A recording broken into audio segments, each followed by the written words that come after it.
The Match Ball. Hello there. Welcome to the show. It's brought to you in association with Levi Solicitors, who will offer you a generous 10% discount on your legal fees at levisolicitors.co.uk/the square ball.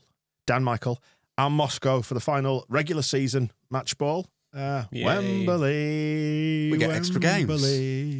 For free. Oh, no, we have to pay for them. Little bonus. So, but what happens in summer? You get bored because there's no football. So just push it back a month.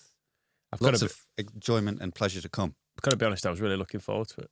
To what? The season ended and summer being here. Well, it'll be your second favourite thing, watching Leeds United play football. I was, but we could have the perfect end to the season and hit the summer with a beautiful memory to treasure. It wasn't to be today. We're going into these playoffs with such momentum. Well, let me start you off. We're live on YouTube for 169 hardy souls at this moment in time. So welcome if you're listening afterwards. This is the fun that you get to miss out on. John O'Mitchell's comment is the one I want to lead off on. The result never mattered, but the performance did, and it was shocking again. Do you agree? Discuss. Yes. I wasn't shocked. No, I wasn't shocked. No. Not when I saw the team and he went, it's the same team. It'll probably play about the same. And then it was the same because it was small bone, just strolling through the midfield, much as Chair and that other QPR bloke did the other day. Just didn't work again. I mean, did we even deserve one? Yes. Did we? Good goal.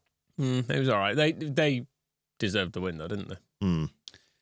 Probably. You would have to say. On the strength of the first half. I mean, the second half was weird. Yeah. Particularly when Ipswich they went 2 up after about 2 minutes of the second half, didn't they? And you get the feeling everyone just went. Yeah, that was it. It was known, wasn't it? I mean, it was known anyway. I looked at the Ipswich stats at half time, and Huddersfield's XG was 0.01, and they had I think like 3 touches in their box. To be fair, actually, Ipswich should be embarrassed of only beating them 2-0. Well, they had. I knew it was nothing going to happen because I looked at the lineup and Huddersfield had that a beast fullback in who played against us. Yeah, and I was like, yeah, they're not getting in. Did you pick up on what Brighton Wright was saying about Warnock this week? Yeah, that the players he inherited had spent pre-season in the pub playing playing golf course, and falling out with each other. And if you'd realised all that before he came in, he wouldn't have bothered. So it's just another way. We can blame Warnock today for Huddersfield not going there and doing anything. Yeah, but Huddersfield finished the game with 0.14 XG. Yeah, I didn't come into this with any hope. No, really. I didn't either, really. No matter what we might have said. I came into it with a £5 bet on Ipswich and Leeds to win. I actually thought there was a fair chance we would win, but I also thought I couldn't see any world in which Ipswich didn't get a point against Huddersfield. So well done. What, to Ipswich? Yes. Yeah, you have to. I found it odd, though, that when they scored, Southampton fans started singing it. And they were right on they were singing it before I got a goal alert, but they were singing 1-0 to the Tractor Boys. Is it appropriate to sing about another team's nickname? Ipswich doesn't scan, does it? Well, then don't sing the it. Ipswich town don't scan both tracks. Yeah, but I mean, lots of songs don't. I mean, they sang the worst rendition of Informer by Snow that I've ever heard. They can't even fit that to the tune. They kind of go, I don't know which player it's about. It might be Will Smallbone. And they go, so if they can't sing that, then they don't need to worry too much about, we better get the Ipswich song right. We better get their nickname proper. Yeah, I mean, fans do dig out other fans, don't they? Yeah, that's fine. But don't imagine us singing, 1-0 to the Red Devils. You're not going to do it here. No. But, I think it was a slight misreading as well, because Leeds fans, I think, were fully resigned to this being not happening. It wasn't a day that I'm saying that I was telling the mag before the game, and a few people were insistent that it was going to happen. But it happened. But you've got a dream, haven't you? I suppose. Yeah. But no, I never felt there was any real. But yeah, I mean, congratulations to Ipswich, and there's part of me, because trying to find any sort of angle on this to make myself feel better. And I don't feel that bad about it because, we've still got another bite of the cherry, haven't we, with the playoffs and, the potential of going up through that. And if we don't go up, fair enough, because Premier League's fairly horrible. There's part of me thinks, enjoy this weekend because this is as good as it's going to get. I mean, it won't be as good as the last 2 years for Ipswich because they've got close to 200 points, haven't they? They'll keep going. Across the past 2 seasons. I said it before, I'm sticking... No. Another 90 next year? I don't know about another 90, but I think they'll be top 10. I'm not so sure. There'll be an early flirtation with Europe. Momentum. Yeah. They just keep on going and keep on trucking, and they've got a lot of it'll be like us when we went up. Momentum. And just a lot of people with like the excitement of it being the first season. Like when we had Cooper and Ayling, these players who'd kind of fought their way into the Premier League. I think them, Farker was highlighting like Sam Morsey being, 35 years old, which I hadn't realised. But players like that will have reasons to at least have one good season in the Premier League, and then and just momentum, the surprise factor, all that kind of stuff that can. Sam Morsey's 32, by the way. Well, take it up with Daniel Farker, not me. Oh, I've just had the FOTMob notification for the official highlights for both our game and Ipswich and Huddersfield game. So this is me deleting the notifications. There we go. Gone. Yes, I think Ipswich, what they've done this year is they've played without fear, whereas we have played with much fear, particularly as it's got closer and closer to the end. Maybe, the point at which the horses were spooked, as I described it this week, was potentially us going top. When we got to the top, we're like, oh shit, now what are we supposed to do?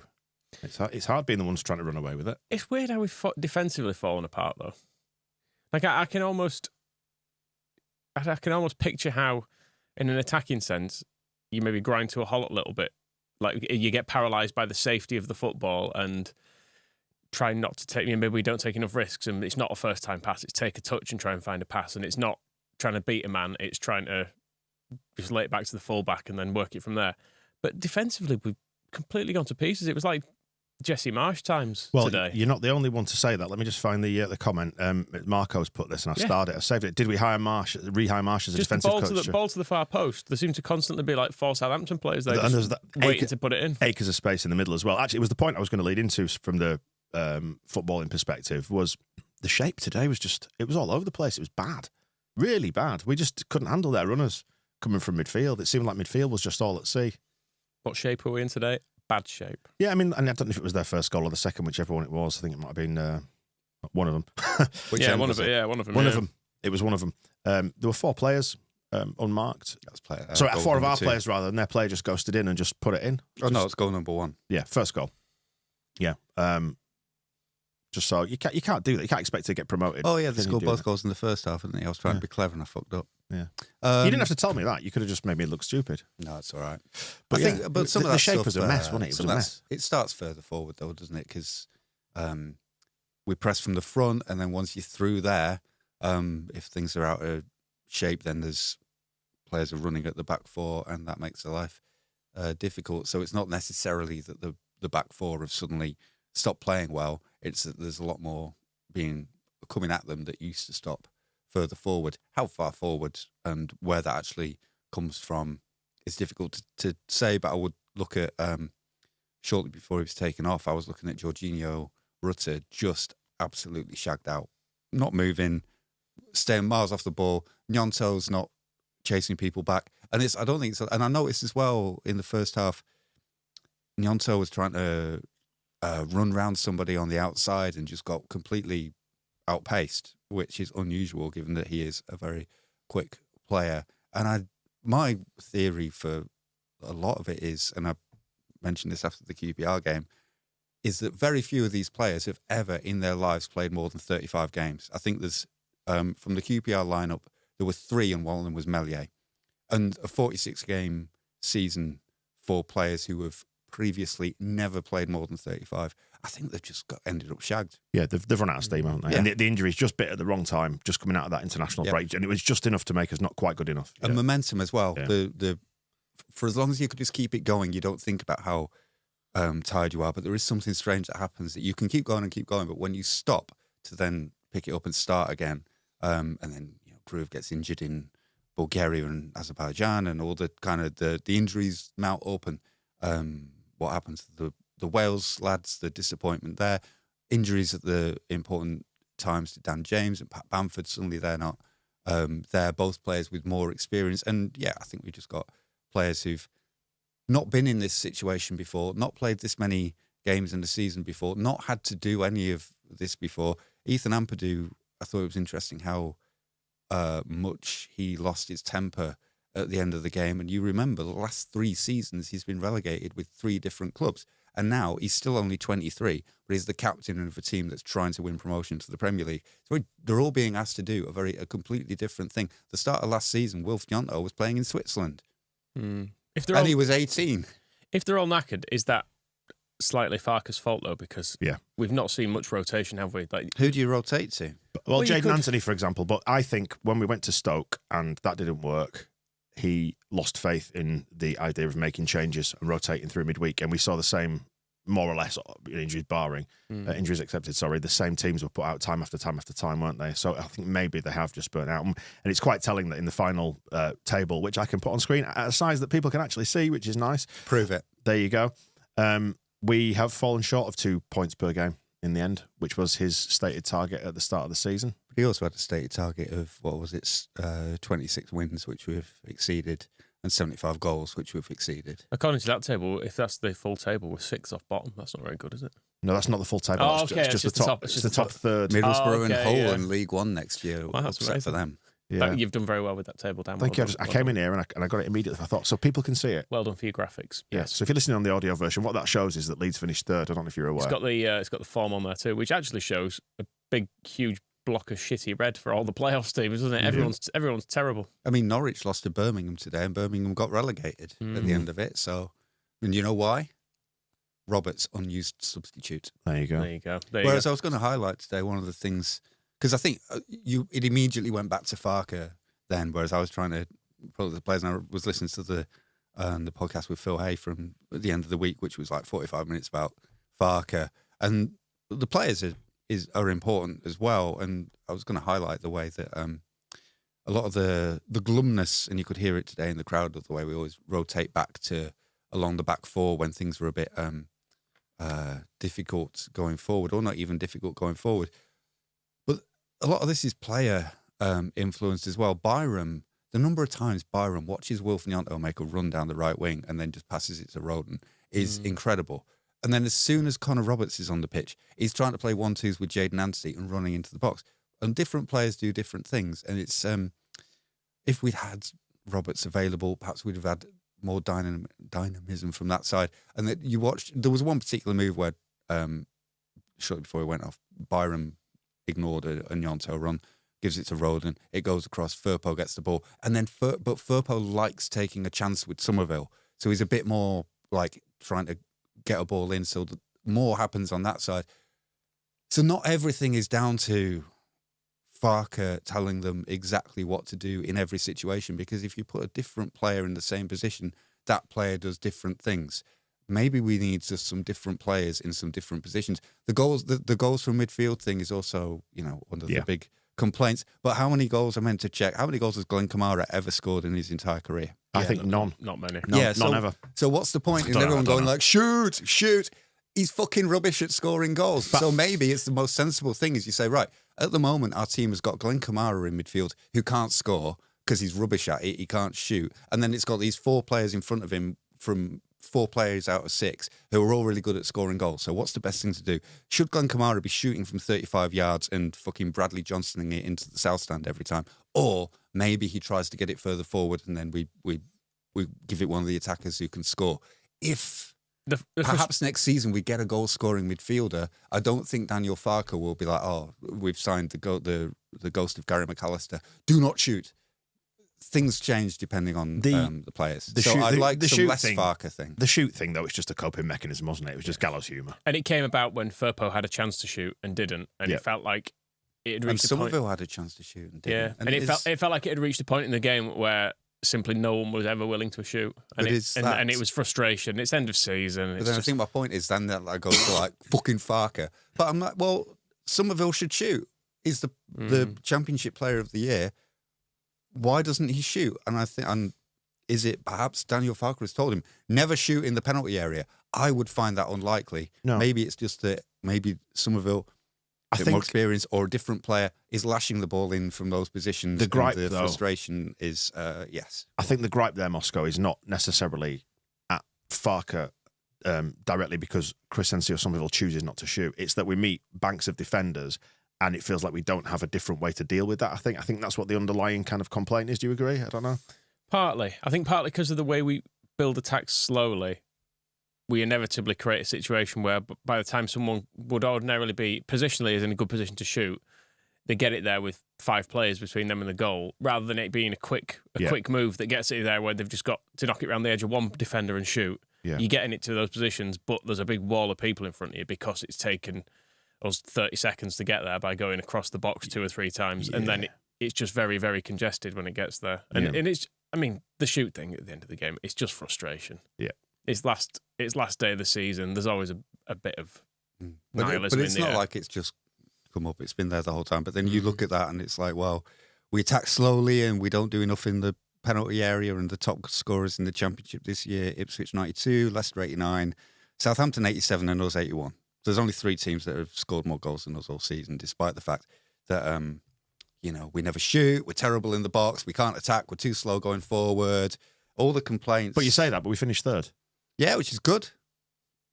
Doesn't feel like it, does it, though? It does. If you take a step back and think, well, there's 24 teams in the division and you're the 3rd best of them, that's good. I mean, it's better than finishing, I don't know, 22nd, like Birmingham It's did. better than finishing 4th. But you can't strip the season of context, can you? In the fact that it was there within our grasp and we've let that go. That's where all the frustration and the disappointment comes from. If you take the Middlesbrough game out of it as well, it comes from looking at these final games as a block where we've failed to score against Blackburn, against Sunderland. Yeah. I mean, objectively, it's been a good season because we've got 90 points. We finished 3rd. It would have been enough to see us up in most other years. But context of this season, when you zoom in on it, it's not been enough. But and then that's why people are frustrated. Well, it's and not sad. been enough to get us into the automatic promotion places, but to get into the automatic promotion places would have required Leicester or Ipswich to collapse in an unbelievable way. Instead, they just collapsed in a believable way and didn't let us in. We were only in the top 2 like 4 or 5 weeks out of the season. It would have been, if we'd have got automatically promoted from how far ahead Ipswich and Leicester were, it would have been an almighty mugging, a gate crashing, and we would almost you could almost have said that we never deserved to get into that, but obviously you finished where you deserved to. But we would have had to do some it would have it would have been incredible. And it wasn't incredible. Instead, it was just credible. And I think 3rd, I think that's why I struggle with so much anger at the end of a season where we've ended. I don't think it's anger. I think there's just a bit of frustration there. And you saw the crowd just sort of dissipated quite early, towards the end. There was no kind of staying around for the lap of appreciation or anything like that. A good number of people were they doing that today? Yeah, a good number of people. I actually didn't know. It was never announced. I stayed till the bitter end. Yeah, I mean, what you saw at the end was actually it was probably, I don't know, about a quarter full, something like that. I would say, I guess. And everybody who stayed applauded him off. And there was with each sort of passing chunk of the stadium, so it started at the Kop end, there was just a little roar of, as in a "come on Leeds" roar, as in we're still here for you, we've still got your backs. But I think it's fine to be frustrated and to express frustration at the way that the season's petered out. I think we all understand the reasons why it's petered out. Like say, young team, it's a bloody long season. But then again, you look at how Ipswich have handled it, and they've just handled it better. And sometimes you've got to say, well, fair enough.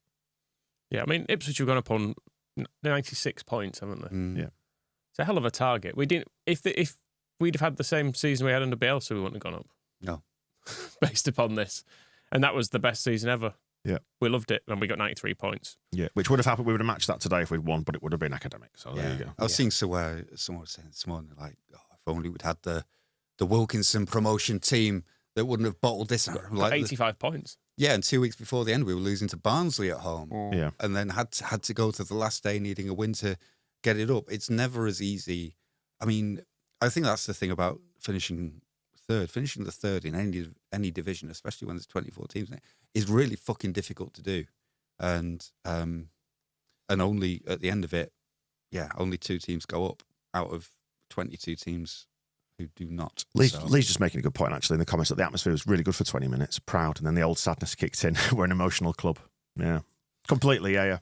I think, I said that. I texted somebody right at the start of the game. I think there's just that sort of "We All Love Leeds." Whatever song went up just before kickoff as the ground filled up, I thought, the crowd's up for it today. They'll get behind them and they'll try and push them on.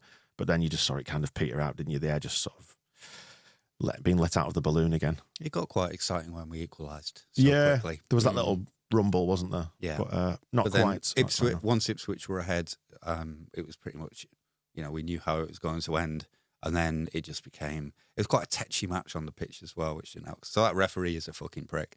And then the referee was really odd. Half of the Southampton players are pricks as well. I mean, it didn't matter at all. No. But fucking hell, what was he doing? It was just absolutely all over the place. I need to see a replay of what the hell was going on in the penalty area at the end. Because I don't know what happened. So a lot of people fell over, didn't they? Yeah, it looked like their number, I think it was either their 5 or 35, managed to wipe out 2 players at once. And I was looking at that, and then Somerville's on the ground. We got booked for it, didn't we? And then there was Southampton started to break, and then there was a foul there, but it's one of our players came off worse. So there was a moment where there were 4 of our players just lying face down on the grass, and then everybody seemed to be angry with Ampadu. Yeah, so I know Firpo got a yellow card as well for, I think, telling the ref he was a shit. And they said, "See, yeah, we're not bleeping. We're not bleeping that." Yeah, because it was our corner, wasn't it? And I think Firpo may have said, like, "Ref, that's very obviously a corner," and the ref went, "Well, no, it isn't." I mean, it really clearly was. I was a lot further away than the ref, and I could see it was definitely a corner. I mean, as well, just to even it up a bit, to say he wasn't a particularly elite-hating bastard, there was a bit where Ampadu did one of those taking a yellow fouls, and the ref didn't even give a free kick for it. Yeah, they were breaking, and he just absolutely clobbered the bloke as he was running away, and he just sort of went, fine, whatever. He seemed to be weirdly hell-bent on letting everything go until it got tetchy, and then 2 people would get into a playground argument, and then he'd book both of them, and it happened a couple of times, didn't it? And other than that, it was like, all bets are off. There was one with Rutte for a throw-in, where I think it was 5, was just all over him and like grabbing him, and then the linesman was like, yes, this should be a foul, and Rutte looked at the linesman and was like, "Oh, thank you, I'm glad you've seen that." And then the referee came over and booked both of them, and Rutte kept going, the linesman was like, tell him I did nothing. And then that's when the same player then it looked like he fouled Rutte as he went into the box, and we should have had a penalty, but we got nothing for that. So it was a penalty, apparently. I've not seen a replay, but it was the same. Yeah, and people saw it at half time and said it was a penalty. And it came from that guy. Hinchcliffe didn't think so though on Sky. That fucking cretin. That's the one reason we need promotion. So it was then. That's conclusive. Yes, confirmed. Richard's saying that somewhere among that melee, I don't know if it was the one towards the end, Pirot nailed one of their players in retaliation. Good. Right. Which is petty, but good. There was a point at which I think somebody around me shouted that we should start kicking them ahead of the playoffs. Just get really petty and violent. Well, bring on Charlie Crew to break someone's leg or something. Someone who's not going to play anyway. Absolute destruction job. Who's not going to be playing? Right, we're going to bring Chris Clarkson on to take someone's head off. I don't even know if he was on the bench today. I'd completely forgotten to even look at the bench, ahead of it. And then I saw Roberts coming on, and I was like, "Oh, is he fit again? Is he? Okay, good."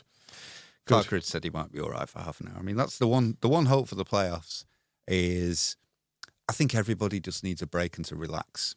Yeah. Like, get the disappointment of the way the season has ended out of the system. And I'm kind of trying to defend a few things. I think I want a more interesting conversation than just like everything's Farke's fault, but it seems like it's been over the last few weeks. I think that's been reductive though, isn't it? Because he has to take some of the blame because you wrote about it in your match report, like when he hit the 2 points per game target, and then how do you follow it when we've kind of done everything that we said we would up to that point, and then we needed to step up and do something else. I can't remember which match report you wrote that in, but kind of it's like, has he got the chops now to sort of kick on and take it to another level after we've met the target that he set? If that was the QPR one that you were talking, because that came up on the Phil podcast, that was more about how he's got nowhere to take these players because they're children, which is what I was bringing it back to. Take them to a soft play area. Maybe that's it. They do just need it, because Rutte looked like, before he subbed off, he looked like somebody who has just had a hernia operation and has never been through a 46-game championship season or anything close to it in his life. Somerville, championship player of the year, and all the plaudits. This is really, seriously, his first season as a first-choice footballer playing every game. And he's done brilliantly, but at some points that you just have to take a step back and go, like, can they actually do this? And I thought it was interesting in Farke's press conference before the game when he was saying that internally in September, he was saying there's no chance that this team gets automatic promotion, because it had ended up being the summer and the process of like getting rid of Sinistera and all the kind of stuff like that was worse than he'd expected. And he said that he didn't say this publicly, but they were saying it internally, was they don't think this team's got a chance of getting promoted automatically. So to get it is, and if you look through it, it's not far away from being an under-21s team. I feel like the squad as a whole has got a lot of talent in it, but it's also, in a lot of ways, quite horribly imbalanced in terms of the experience in it, the lack of goals from midfield. Because as you say, Gruev, I've not looked at his stats. Gruev, likewise, looks like he will never score a goal. It's 1 or 2 in his career so far. So like having set up in that way with, I know Gray has scored at some under-21s level, but he's been a right back for most of the season because we've not had a right back. Or if we have had a right back, he's been playing left back because we've not had a left back. So there's a lot of high value players in it and players who I think will go on to have good, probably Premier League careers. But is it better to not have Somerville in this team and have like 3 good other players, like to have a Pat Bamford replacement who's experienced at this level, to have a central midfielder who can score 10 goals, to have another centre back so you can put Ampadu in midfield sometimes.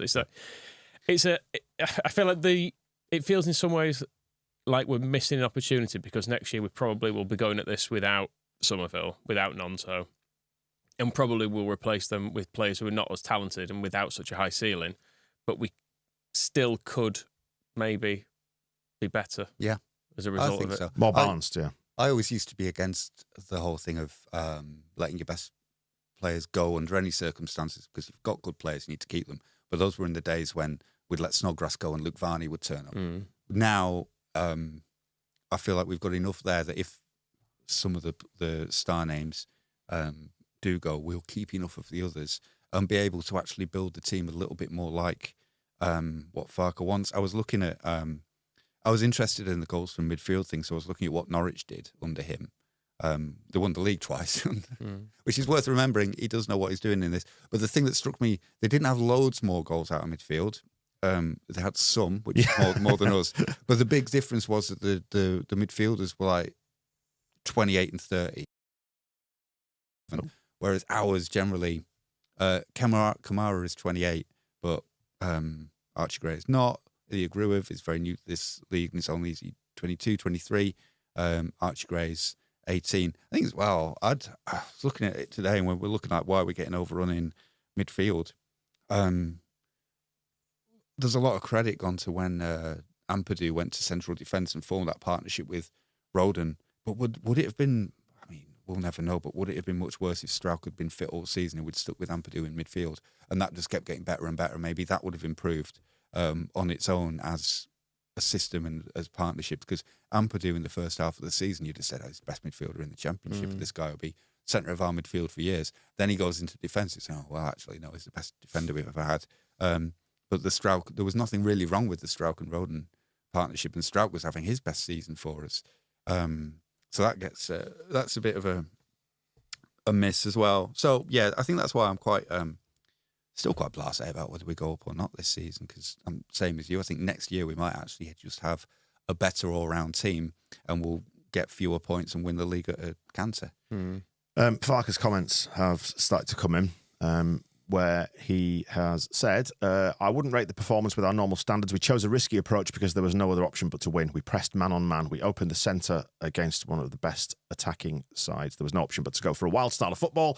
But more or less the whole game, the opponent was in the lead. We gave the goals away cheaply, I have to say. It was a special situation. To draw or be rock solid was no option. We had to take risks. And he's congratulated Leicester and Ipswich, and we finished third on 90. That's it. Was that the same game as I just watched? Don't know. It didn't feel like a wild style. It didn't feel like a freewheeling, all-out attack. It felt like quite stagnant. It was a boggy attacking performance. We were pressing them a lot more. What we got a lot of was winning the ball quite high and making chances.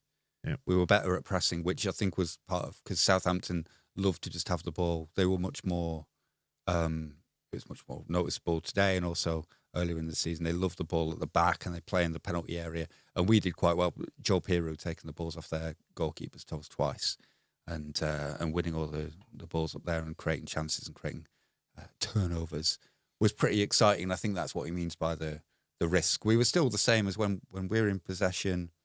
I think part of it, I was watching 46 games, I might have finally figured it out. It's like, if Roden's got the ball and we've got a chance to turn over, but if Ampadu's not in position, we wait. We kind of wait for players to come back and then attack in our shape. That was still the same, but what was a bit different was Piroux fucking moved. That was a big improvement from QPR, and we were doing a bit more of that kind of stuff. Saying is a bit tired. This week wasn't the easiest to lift the players, but the tank will be full and we go again to win the best possible prize, promotion to the Premier League. And did he mention beating Norwich?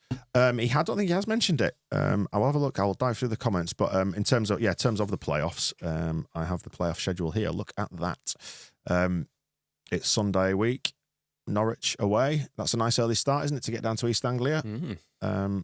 And no doubt funnily enough, we'll have Ipswich's fans cheering us on, which is true. Yeah, funny old game and so on. And then the return leg Thursday, the 16th of May, 8:00 kickoff UK time. Back at Ellen Road. There's some narrative there, isn't there?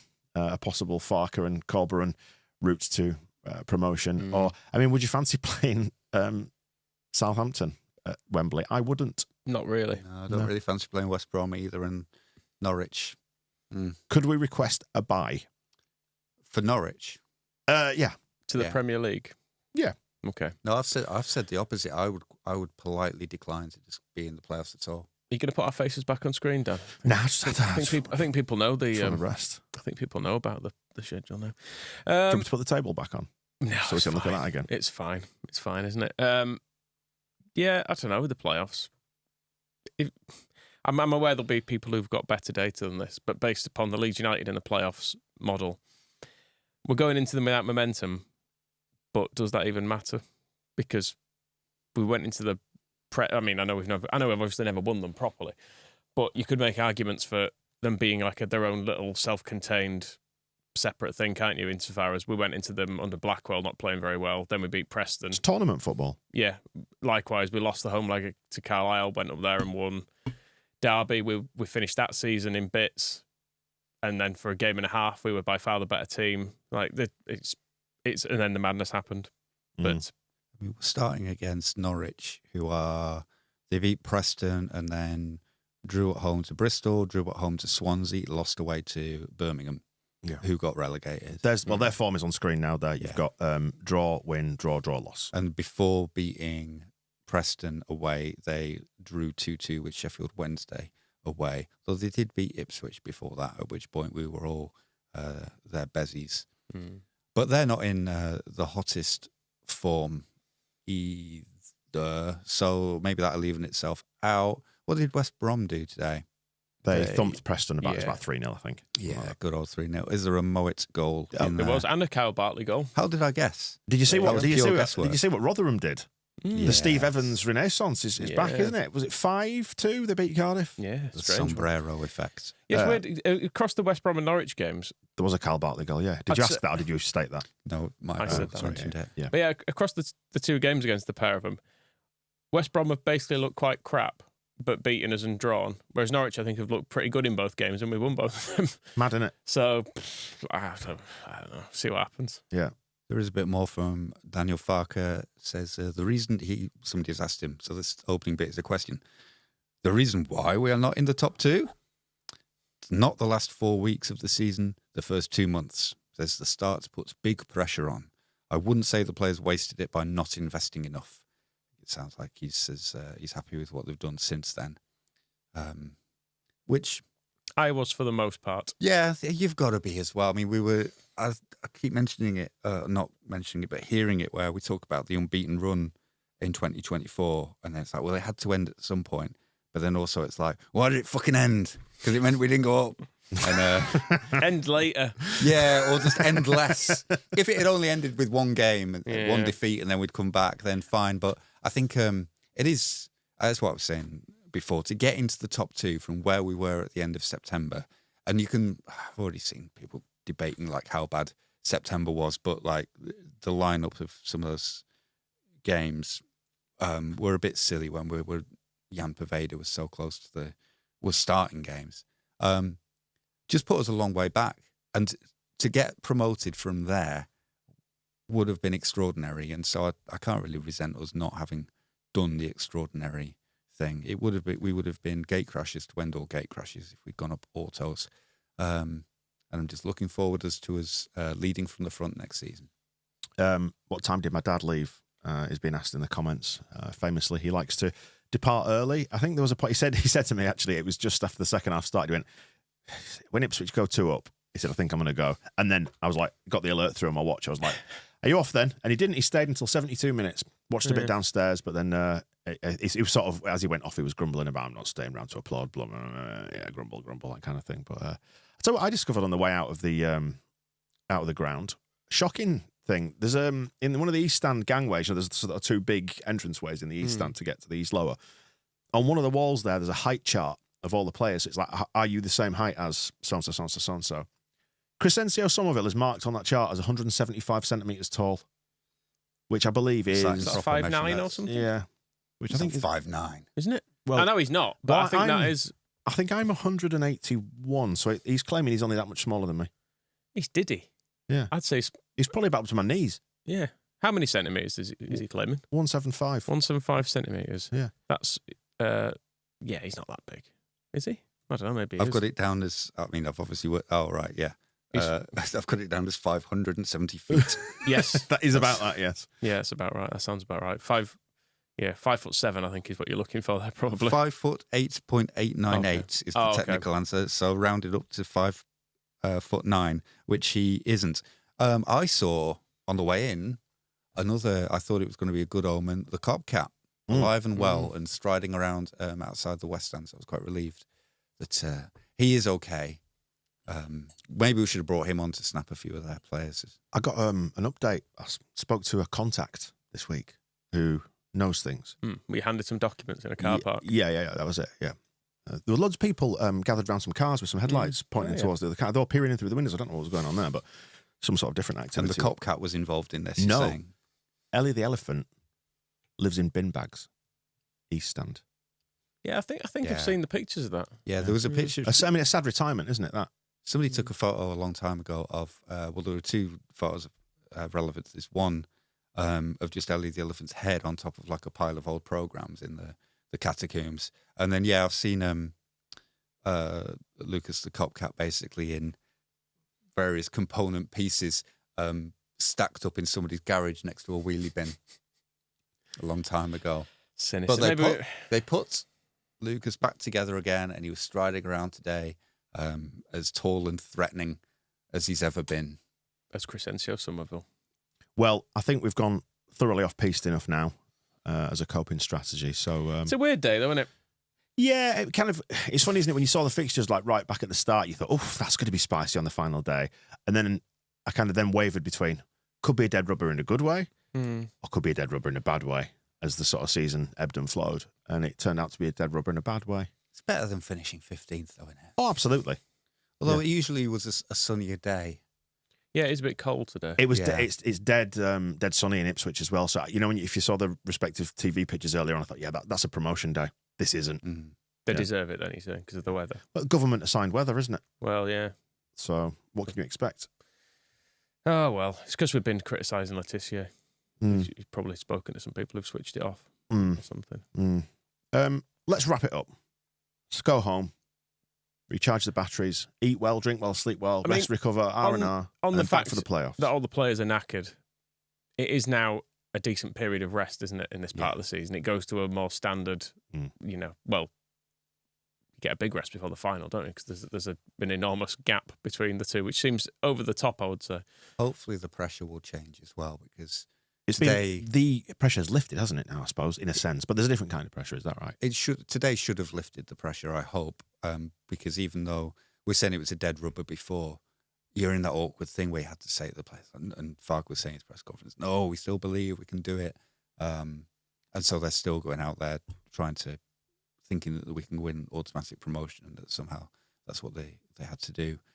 And just a reset.